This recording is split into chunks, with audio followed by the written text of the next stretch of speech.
Sir, UGC के जिस नए नियम कायदे को लेकर पूरा देश उबल रहा है, सामान्य वर्ग से जुड़े छात्र सड़कों पर उतरे हुए हैं, उस मुद्दे को दुरुस्त करने की कोशिश केंद्र सरकार की तरफ से क्यों नहीं हो रही है? क्यों उस मुद्दे को एड्रेस नहीं किया जा रहा है?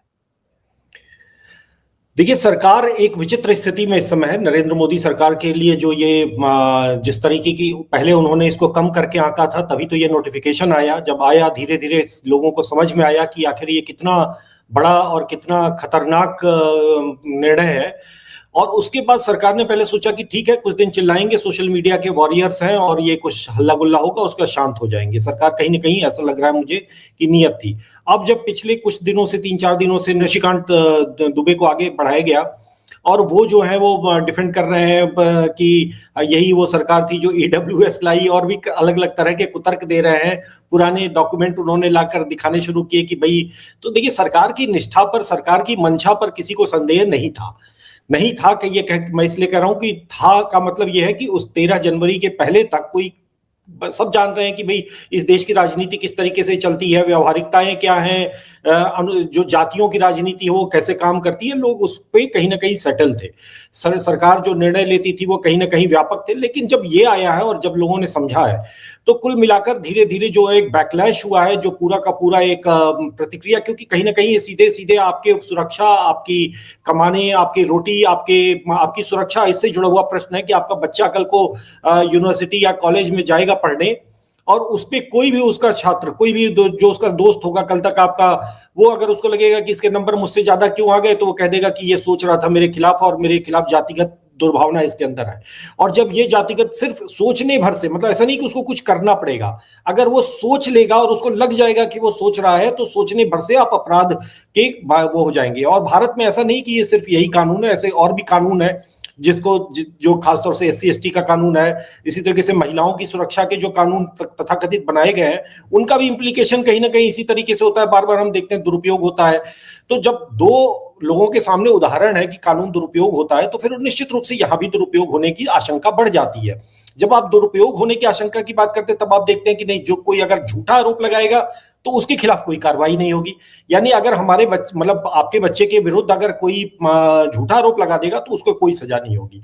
और कुल मिलाकर इसका जीवन हमेशा हमेशा के लिए हो सकता है कि जेल में जाए। 3 साल की जेल का भी प्रावधान है। लोग कह रहे हैं कि नहीं नहीं, कोई अन्याय नहीं होगा। अरे भाई, 3 साल की जेल होगी, उसका जीवन बर्बाद होगा।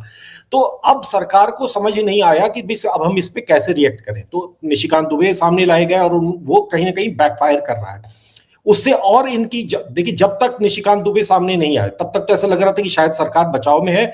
सुप्रीम कोर्ट के माध्यम से रास्ते कहीं ना कहीं ये कोई गलती हुई है, और गलती क्यों हुई है छोड़ देते हैं, क्योंकि सरकार के अपने आंतरिक कई अंतर्विरोध हैं नरेंद्र मोदी सरकार के, जिसके कारण ऐसी गलतियों की संभावना हमेशा बनी रहती है। ऐसे मंत्री हैं, ऐसे अधिकारी हैं जो इस तरीके के डैमेज करते रहते हैं।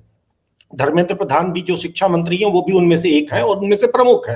तो वो जब हुआ तो लोगों ने सोचा चलो ठीक है, किसी स्तर पर गलती हुआ, सरकार सुधार लेगी सुप्रीम कोर्ट से या कहीं से। लेकिन जब ये व्यक्ति सामने लाया जा रहा है, एक सांसद जो कि जाति से ब्राह्मण है, तो वो जब डिफेंड कर रहा है तो लोगों का संदेह बढ़ रहा है। और अब ये स्थिति ये है कि जैसे 1990 में VP सिंह सरकार के समय में एक मंडल आयोग आया था, और उस वक्त जिस तरीके का बैकलैश आया था, ये नरेंद्र मोदी सरकार का मंडल आयोग मूवमेंट है कि अब आप उस दो राहे पे रहो कि मैं इधर जाऊं या उधर जाऊं। आप अगर इधर जाओगे तो भी आप उधर से मारे जाओगे। ये एक सोया हुआ जिन्न था, एक मतलब एक बोतल में बंद जिन्न था, जो कहीं ना कहीं समाज सेटल था, समाज अपने सामान्य रूप से चल रहा था। आपने उसको छेड़ा, अब आप समझ नहीं पा रहे हो कि अब हम किधर जाएं। और अब इस समस्या ये है कि अभी कुछ दिन पहले यही सरकार कह रही थी कि भाई हम बटोगे तो कटोगे और एक है तो नेक है।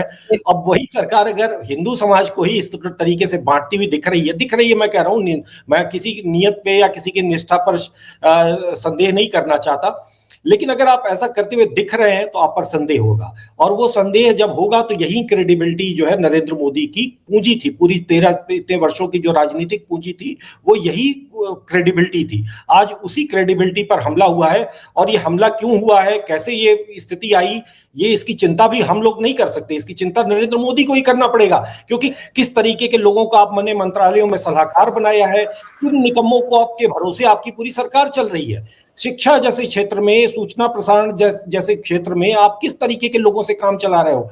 आज भी सच्चाई यही है कि वही जो हम कह के हम निकल जाते हैं कि भाई सिस्टम उनका और सरकार हमारी, उनकी है तो क्या हुआ, सिस्टम हमारा है। आज भी आप देखते होंगे कि सुप्रिया श्रीनेत और राहुल गांधी लगातार इस तरीके के ट्वीट करते हैं कि सरकार तुम्हारी है तो क्या हुआ, सिस्टम हमारा है। वो दम से बोल रहे हैं और आप कुछ नहीं कर पा रहे हो। आपके पास टैलेंट की कमी है, आपके पास उस बौद्धिक गहराई की कमी है जिसके अंतर्गत ऐसे षड्यंत्रों पर रोक लगाई जाती है। ये काम धर्मेंद्र प्रधान से नहीं करा सकते हो आप। धर्मेंद्र प्रधान ही वो व्यक्ति हैं। आप याद करिए जब नरेंद्र मोदी सरकार 240 सांसदों के साथ जब तीसरी बार चुनकर आई तो सबसे पहला क्या विवाद हुआ था? नीट में पेपर लीक हुआ था, जो मेडिकल प्रवेश परीक्षा का पेपर लीक का मतलब आरोप लगा था। और जब वो आरोप लगा था उसमें पूरी तरह से जिस तरीके से मिसहैंडलिंग की थी वो यही व्यक्ति था। ये व्यक्ति जो है वो कैपेबल नहीं है, ये बार बार उसने सिद्ध किया है। वो बहुत अच्छा राजनीतिक रणनीतिकार होगा लेकिन वो आपकी जो सरकारी जो गवर्नेंस है उसमें आपको समस्या में डाल रहा है। और वो समस्या में इसलिए नहीं डाल रहा है कि वो इनकैपेबल है, इसलिए भी डाल रहा है कि उसके चारों तरफ जिस तरीके के सलाहकारों की मंडली है। बार बार अभी कुछ दिन पहले आया था कि एनसीईआरटी की एक कमेटी है जिसमें जेंडर को लेकर इस तरीके की बात की जा रही है कि टीचर्स को ट्रेनिंग दी जाएगी कि कोई बच्चा जो आज पुरुष पैदा हुआ है अगर उसको मन आया तो वो कल को अपना जेंडर रीअलाइनमेंट कर सकता है। वो कह देगा कि मैं आज today I am feeling like a girl, और वो अपने आप को गर्ल घोषित कर सकता है। और उसमें टीचर का काम है उसकी सहायता करना, उसको प्यूबर्टी ब्लॉकर्स देना। इस तरीके के आइडियाज पे चल रहा है। ये हमारा वो मंत्रालय जिसको हम सबसे महत्वपूर्ण मानते हैं। और ये सरकार का सबसे कम अगर किसी पे ध्यान है तो उसी शिक्षा मंत्रालय पे सबसे कम ध्यान है। सबसे कम ध्यान है तो उसी सूचना प्रसारण पर सबसे कम ध्यान है, जिनमें सूचना प्रसारण में तो मंत्री ही नहीं है। जो मंत्री है वो टाइम पास मंत्री है। चंद्र प्रकाश जी, इतना सारा रायता फैल चुका है, इतने सारे लोग सड़कों पर उतर चुके हैं।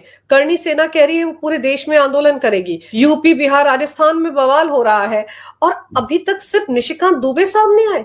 अब तक तो इसको वापस ले लेना चाहिए था। पहले वो SC/ST एक्ट क्या कम था इस देश में? ये समस्या सिर्फ हिंदुओं की ही नहीं है, क्योंकि सब फंसेंगे तो सब फंसेंगे। ठीक है, बहुत बड़ा वर्ग, इसी सरकार ने मुसलमानों के एक बहुत बड़े वर्ग को ओबीसी बना रखा है, तो वो भी आरोप लगाएंगे। मतलब वो जो बाबर और औरंगजेब की औलादे हैं वो कल को एक किसी सामान्य हिंदू पर ये आरोप लगा देंगे कि इसने तो मेरा भेदभाव कर रहा है, मेरे साथ शोषण कर रहा है, जिन्होंने हमारा शोषण किया है। तो एक तो ये भी विडंबना है। लेकिन जो आपका प्रश्न है उस पर आते हैं कि सरकार जो है वो क्यों चुप्पी साधी बैठी हुई है, सरकार क्यों नहीं इसमें कुछ आगे जो है वो स्टेप ले रही है, कहीं इसको वापस क्यों नहीं ले रही है। देखिए, वापस लेने की तो आप ये बात लिख कर लेके चलिए कि ये वापस होगा। लोग बेचैन है, लोग परेशान है, लोगों के मन में इस तरीके की है कि भाई जिस सरकार पे उन्होंने सबसे ज्यादा विश्वास किया उस सरकार ने उनके पीठ पे ऐसा छुरा कैसे घोंप दिया। तो ये वापस होगा, ये सुप्रीम कोर्ट के ही माध्यम से वापस होगा, क्योंकि सरकार के अंदर अब हिम्मत नहीं है नरेंद्र मोदी सरकार में कि वो इसको वापस ले ले। क्योंकि जब वापस लेगी वो कांग्रेस तैयार बैठी हुई है, उधर की जातीय सेनाएं और जिन सेनाओं की जो करणी सेना और ये यति नरसिम्हा की बात आप कर रही, ये सब कहीं ना कहीं कांग्रेस के ही तो मुख्य हिडन चेहरे हैं। क्या भाई करणी सेना तो उत्तर प्रदेश में समाजवादी पार्टी और कांग्रेस के पक्ष में वोट देने का फतवा जारी कर चुकी है। राजस्थान में करणी सेना जो है वो कांग्रेस के लिए चुनाव लड़ती है। यति नरसिम्हा हिंदू हिंदू करते हैं, लेकिन ठीक है, सब जानते हैं कि वो कहीं ना कहीं उस मुख्यमंत्री को, जो सबसे अच्छा मुख्यमंत्री एक जो पूरे हिंदू समाज का एसेट होना चाहिए, उसके लिए वो कहीं ना कहीं समस्याएं पैदा करने का काम करते हैं अपनी हरकतों के जरिए। तो कुल मिलाकर देखिए, ये हमें अगर एक समुदाय जो लोग बेचैन है उनको ये समझना पड़ेगा कि ये वापस होगा। ये सरकार नहीं करेगी, ये सुप्रीम कोर्ट के माध्यम से वापस होगा, क्योंकि ये केस अभी ऑनगोइंग है, केस अभी चल रहा है, ये वापस होगा। अब लोग कोर्ट में गए, इससे पहले गलती थी कि क्योंकि पार्टी नहीं था जिसको इसमें विक्टिम, जिसको एक क्रिमिनल बनाया गया, क्रिमिनल ट्राइब, मतलब जो जनरल क्लासेस हैं, जनरल कैटेगरी है, वो एक क्रिमिनल अपराधी वर्ग है जो कि निश्चित रूप से वो अपराध करेगा ही करेगा। ये मान्यता 1920-24 के आसपास अंग्रेज एक क्रिमिनल ट्राइब एक्ट लाए थे जिसमें भारत की कुछ जातियों को उन्होंने अपराधी घोषित कर दिया था। आज उन्हीं जो अपराधी जो घोषित की हुई जातियां थी, जब वो उससे मुक्त हुए, जब उसके बाद तो आज वो आरोप लगाते हैं कि भाई ये तो अगड़ी जातियों ने और इन्होंने हम पे अत्याचार किया। जिन्होंने अत्याचार किया था उनके तो ईसाई मिशनरियों के झांसे में आकर धर्मांतरण हो रहे हैं। तो कहने का तात्पर्य यह है कि एक ठीक है, आप एक नैरेटिव बिल्ड करते हो, एक झूठ का, बहुत झूठ में बहुत शक्ति होती है। वो झूठ आप कह रहे हो कि 1000 साल से अत्याचार चल रहा है, कोई अत्याचार देखिए, अत्याचार तो हम यहाँ पर एक ऑफिस, एक घर में भी कोई एक सदस्य दूसरे सदस्य पे अत्याचार के आरोप लगा देता है। आपस में जहां 4 बर्तन होते हैं बचते ही रहते हैं। हाँ, निश्चित रूप से कुछ ना कुछ समस्याएं थी, उससे भी कोई इनकार नहीं है। उन समस्याओं को दूर करने पर कोई असहमति इस देश में कभी नहीं रही है। उसी के अंतर्गत आरक्षण था, उसी के अंतर्गत जो है SC/ST एक्ट पे कहीं ना कहीं सहमति बनी थी, उसी के अंतर्गत सब कुछ रहा। समस्या कहां पैदा होती है? समस्या तब पैदा होती है जब आप उस सुविधाओं का, उन सहूलियतों का दुरुपयोग शुरू करते हो।